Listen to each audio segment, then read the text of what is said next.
We're back, people, and today we're breaking down film on Ethan Bonner, Miami Dolphins DB.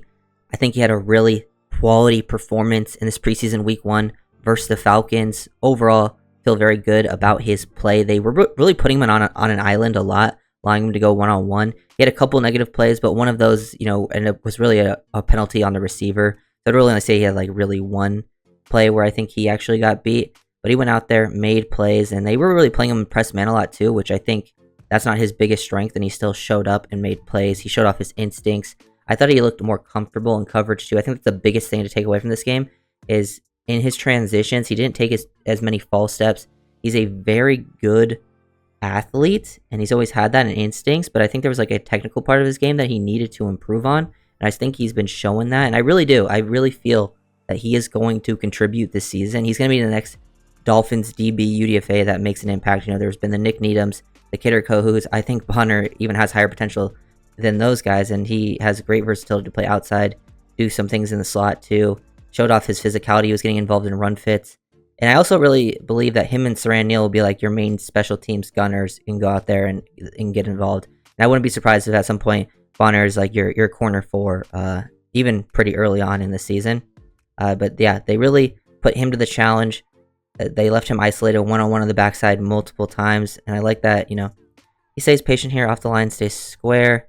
Weaves to maintain leverage, shoots that inside hand to that shoulder. That's the offhand you want to play with.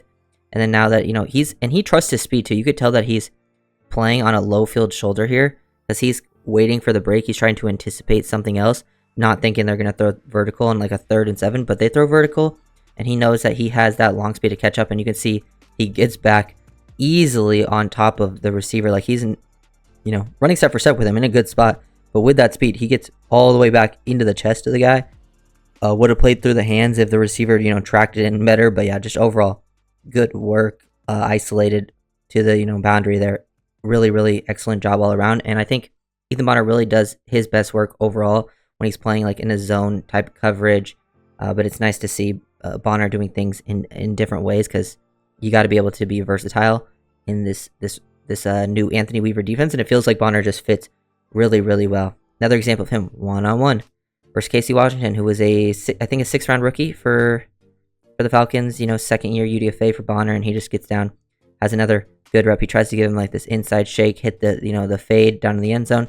He just great job staying square, staying patient.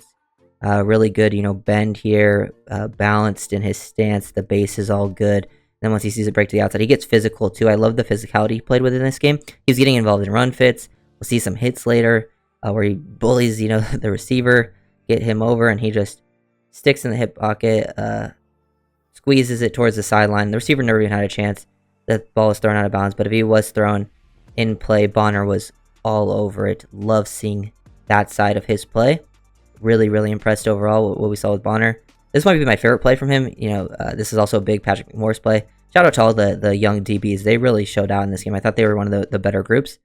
This is interesting. I like seeing this, showing press again, but he's bailing out this time. And then after bailing out, he transitions downhill. Very good. He's way better with his feet now. Like, he's always had great feet, like, athletically. But, like, I feel like sometimes he'd be uncomfortable, a little unsmooth when it comes to, like, transitions, technique. And he sticks that left foot on the ground and gets downhill quickly. Shows off some power because he's got good size to him. Takes out the receiver, throws him to the ground, and then also slows down the receiver too for everyone else to really rally to the ball. Love this. Love that out of DBs. I think that was one of the biggest things just in this game is the DB group was super aggressive. They were getting downhill and involved in the running game. I think that might be the biggest difference I saw just from this year to last year is how aggressive the DBs were, whether it was screen games like that or versus the run game. They were really getting involved. I think Bonner does a good job in zone, literally getting off the ball here. He's playing as cloud corner. He's flat coverage. He gets up there, tries to get hands on the receiver. Good job. You want to funnel him to the inside help because you're the flat defender. You don't want to give him an outside release. Puts your guys in a tougher position if he goes vertical. But he disrupts the route timing, and then he leverages both routes because he sees the running back work out into flat. But he stays close enough to this where he can squeeze both. It's also like a 2nd and 13 situation. He squeezes it, and then look how quickly he closes this ground from where he is. He's on, not higher position in the field. He's lower down by a few yards, ready to break on the running back, but they throw it to the receiver and he closes so fast. It makes that tackle and he doesn't get anywhere as he catches it. So that's a really good rep. Things that will go underrated. People, saying that, technically gives up a catch in not even his area. This isn't really his responsibility. This is like exactly where it's supposed to be, between the flat and the hook defender. But Bonner closes very, very quickly, and he was leveraging 2 routes. If this running back was never coming out into the flat, Bonner would have just squeezed this the whole time, but he's playing with his eyes, and he has to be able to, leverage 2 routes at the exact same time in the route concepts, and he makes a play to close and get the tackle. And he did a very good job just overall, I think, with that communication and stuff like this. Here's another example where he's reading number 1, or he was reading 2 to 1 off the rip. 2 works vertically for a second, so then he snaps his eyes to 1. Once he sees 1 break to the inside, he was going to break on it, but look how quickly he adjusts to this. Boom. Doesn't even take a step forward. He really makes that quick adjustment. He communicates to Riley to break on number 1, and then he finds number 2 working out into his zone. That's just good communication, good feel, and he just looks even, quicker, more explosive, bouncy out of his steps. That's what I like to see. Here's another example. Like, I would say this is his main negative of the play game. It didn't end up being completed, so that's where that goes. The other completion was not his fault. This one, I still think you can take positives away from this play, is the recoverability. Like, he looks smooth here. Like, last year, he would be like this, and then he would take when he would transition like this to turn around, he would take like 1 or 2 false steps and then be slightly out of position, just be uncomfortable. But he looks way smoother in his pedal, which is nice to see. This will translate to future success better. I think, the result isn't great, but better process in the preseason is more important.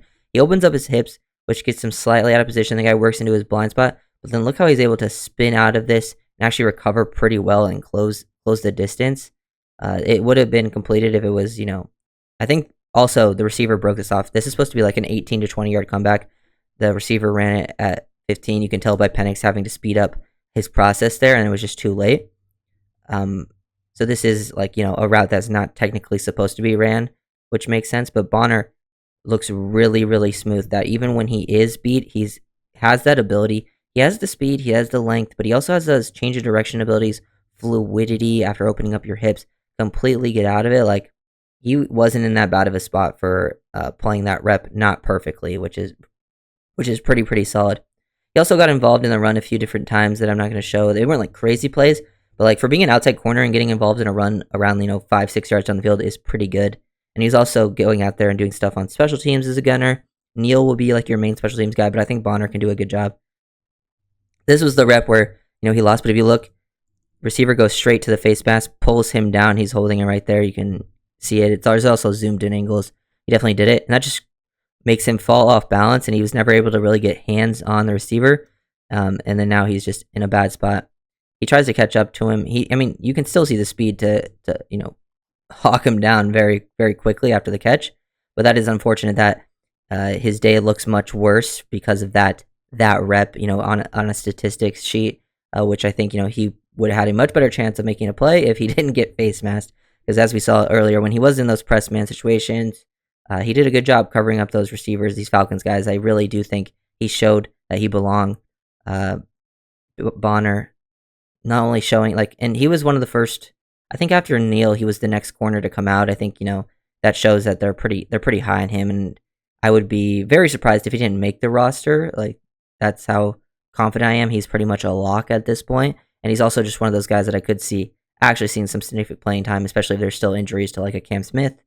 They might be more comfortable with him on the outside than guys like him and Neal. It would be interesting to see who comes in first, him or Saran Neal. I feel like that one's pretty even right now. They're both can be special teams guys, but it will be interesting to see who they kind of trust first. And then I would rather see Bonner play on the outside than like a Kohu or a Needham, who are more slot guys. So if you guys enjoyed the video, expect a Jack Driscoll one later today. Tomorrow will be like probably Gallimore, and we'll see who else that ends up being. Probably Tanner Connor.